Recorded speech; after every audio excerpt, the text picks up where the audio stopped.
All right, welcome everybody. We are recording, and this is David Barron here with our regular weekly meeting of the Hypnosis Discussion Group. And I was uh, I was reading through this book, and I came across something that was interesting. And keep in mind, this is Mind Control Patterns, Language Patterns. It's written by this very nefarious and wicked interloper that seems to think he's really cool. But it's got some interesting stuff in it. And the thing I came across is something I was exposed to way back when I started. I thought it was like incredibly interesting and cool. It is under the section that is about gaslighting. And gaslighting is the bad form. Gaslighting can be used for good or bad, but gaslighting is to make someone question their own thoughts. And it's the easiest form of gaslighting is to just tell somebody what they're thinking is wrong. And if you do it enough and you're insistent about it and you have this quality of authority, they will start to doubt themselves. This is a bad thing to do in general. So just understand that. But this particular technique, it is on page 66. It's called Revealing the Secret Thoughts of Others. And it's very tricky. You can be used very elegantly and can use in a very positive way. So imagine you see yourself as someone who is the life of the party. And as a result, you tell a lot of jokes, people laugh, you always leave a social interaction, feeling like you contributed something and it was good. And then one of two things happens. Someone takes you aside and says, every time you come to a party, I get feedback about how everybody is cringing at your jokes. Now, they would never say this, but I think you really need to reevaluate how you're sort of doing things. Now, immediately, again, revealing the secret thought of others. Immediately in that, you start to question your own perception and your own understandings. Now, the other way of doing this is a very positive way. And the example is, let's say a mom is tucking her son in and to bed, and she says, I shouldn't be telling you this, but your dad told me how incredibly proud he is of your grades, and particularly in that subject of math. Just incredibly. He wouldn't admit it, but he's incredibly proud of you. Okay, what would that do?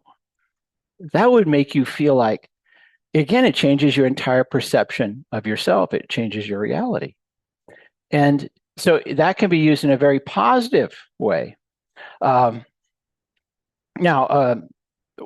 from that, I developed this one devious technique. I truly have yet to use it, but every once in a while, almost all of us are going to be approached by someone who wants to get them involved in a business opportunity, also known as a multi-level marketing project. And if you're familiar with it, if you've been exposed to it before, you really it's not something you want to do.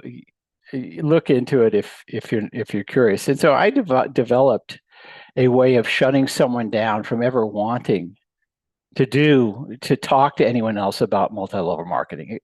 It goes like this. So this person comes up to you and you already know they've talked to other people, because that's what you do in multi-level marketing. You find all your friends and family and you tell them about a business opportunity. You tell them about this investment. And so what you do is you set them aside and say, hey, look, you have some really good friends, and we share a lot of friends in our social circle. And I know some of these friends. I know you've talked to some of these friends. I know they would not tell you what I'm telling you, but it has been discussed that when you talk about this business opportunity, they are so embarrassed for you. It just doesn't look like you. And so I'm telling you this just to let you know you have some really good friends out there, and you can do with this whatever you want. Okay. Imagine someone else saying, everyone is embarrassed for you.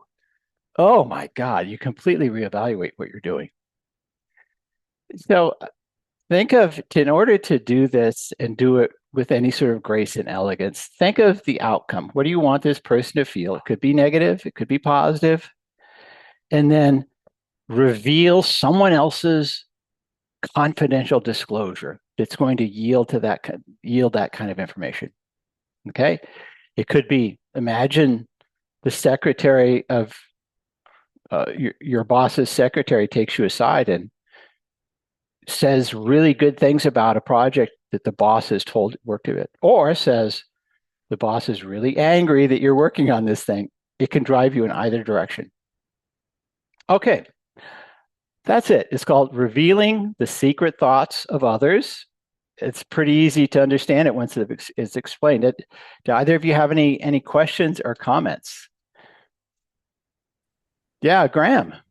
Yeah, obviously having been involved with a network marketing company before, one of the more reputable ones, as opposed to the company that starts in A and ends in debt, Yeah. is reminding me of an old joke in network marketing saying that says, "No, you talk about it so much that you get banned from weddings, christenings, and funerals in your family." Yeah. Yeah, But, exactly. but on a more serious note, what occurred to me is what would the show be like if you get somebody who comes along and does the didn't want to tell you this, but everybody is doing this, and then they turn around, they've also been to, like, the Italian school of mental gymnastics as well, and like next thing you know, you've got a persuasion sparring match going on, each thrusting and counter thrusting against each other. Yeah, that's true. Amongst my friends, when I was involved in studying NLP, we would have these uh, hypnosis wars and subtle embedded command, uh, try and create paranoia and fear in each other. It was very laughable, but that would be an interesting thing that would happen. But we also knew what we were doing at the time. Mm. Yeah. Thank you, Graham. Alex, questions, comments? Yes, I was just thinking we could find a version of this devious technique, and I think I've got the free copy of it from your site at some point. Hint, hint. Put a link in the chat. Um, that's not so subtle persuasion, is it? Yeah, yeah, A housebreak or something. Anyways, but I was just thinking when the person's got a dangerous and harmful thought loop. For example, they can't break the thought loop that they know intellectually that smoking is awful. It's bad for their health, bad for their appearance, bad for their image and the optic it presents as some smoker puffing away outside in filthy weather and everybody else is comfortable inside being normal yeah, and that sort of stuff. And there's the hints because they're you could use this devious technique to say something along the lines of, look, you and I, we swim in the same circles, but look, we've been talking. At least I've been doing the listening. Everyone else is doing the talking. And what they're saying is, we think that you're stuck in this loop. I think yeah. this is a loop that you can break, but I think you've got to break it because, and then just say Right, something right. negative. So shake them.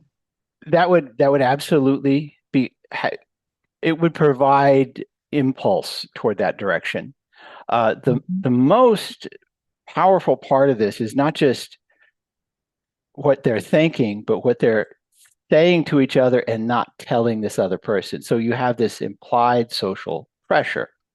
So how you could say something like this is, look, I'm not going to ask you to stop smoking because you may not be able to do it with this. But I'm not going to ask you to stop smoking, but I can tell you, when you come around to our friends, the one thing I hear them talk about is how incredibly stinky you are from your cigarettes. And that's the worst part. It's just the cigarettes. Now, what that's going to do, that's going to at least push the person to to not smoke before meeting these friends, at the very least. But it may push them in the direction of just trying to quit. Yeah. And as we know, because smoking is not socially acceptable anymore, you get a lot of people needing to quit. And so that's just sort of pushing in that direction. So it can provide a lot of influence. It may not make them stop, but it'll certainly provide pressure. Yeah. So good observation. Thank you. All right. All right. This has been fun. Guys, thank you so much. This has been short and brief, but this has been, I think, significant, and please use this for good. That's the best thing. It is so easy to misuse this, but think of all the incredible positive feelings you can help someone feel by revealing the secret thoughts of others. All right, guys. Before we go, David. Yes, Graham. There's something for a possible future topic. If you caught the Friday Night Live from 2 weeks ago, where Chase Hughes was talking about blind spots, or as he called them, Scotoma. Yeah. And I was thinking, and then I've been mulling it over for the past few weeks or so, and I'm thinking, I wonder if there's maybe a hypnotic approach to retraining yourself to be able to notice these blind spots. And if, as he says, it's a case of your sort of like your gatekeeper, if you want to term that thing that guards the conscious unconscious, and if that's not letting it through into your conscious awareness of where these blind spots are, is it then getting filed away somewhere until it can be purged from the memory? You know, when you do the shutdown and it closes and it empties the cache sort of thing. And would there be a way of maybe like doing a hypnotic revivification of the times when you actually miss those signals and you think, oh my God, yes. Yeah. I did miss that sort of thing. Yeah, that's entirely true. That's entirely possible. Yeah, when I was watching that myself, and when he talked about ask your closest friend to tell you something about yourself that you cannot see. And what you have to understand is when you hear this, you're going to either deny it or explain it. But you can't do that. Okay? You just can't. And so that's how blind you are. And it does take a third person, I think, to really be able to see those things. But once it's revealed, you might be able to deal with it a lot more clearly. So I'm thinking it might be approached like from a therapeutic or a coaching basis. Yeah. To help make improvements in their life. I'm just wondering about how you could possibly go about it. Because obviously, you'll need to have that third friend. But I'm thinking, well, supposing nobody in their friend group is like really, really comfortable or secure in their friendship to say, well, I've noticed this, that you always seem to be making this mistake and all that sort of thing. And they come to you saying, right, I don't know what it is in my life, but I keep doing this, that, and the other. I'm just thinking, like, if you think, okay, right, he's got blind spots, but I don't know this person well enough to elicit them because I'm not having the social interactions. I'm just wondering, could there be a way of bringing them out hypnotically, perhaps? Maybe so. I think one of the tools that might be useful is if you know someone's social needs on the needs map, you know their fears. And if you know their fears, it's likely they are going to be blind spots to them, maybe. So it's a good consideration. I will give that some thought. Yeah. If I think about that, how would you balance it? You know, I mean, because obviously there's the obviously controversy about hypnotic regression and memory revivification, especially in the UK. I think it was about 10, 12 years ago. There was no more than that, actually. It was about 2005, a big thing where people were having past regressions, and they had some unscrupulous hypnotists who were implanting false memories in there and bringing up false memory syndrome. Yeah. Interesting. I'll give that some thought. That's a good question, though. I'd be very interested in the avenues to explore that, I think. Yeah. Okay. All right, guys. Thank you so much. This has been fun. I hope anyone who watches this, use this for good, please. And because you're here, you're not somewhere else. We'll talk very soon. Thank you so much. Indeed. I appreciate you being here. Have a great weekend, David. Have a great weekend, Alex. Take care now. Bye-bye. Take care, guys.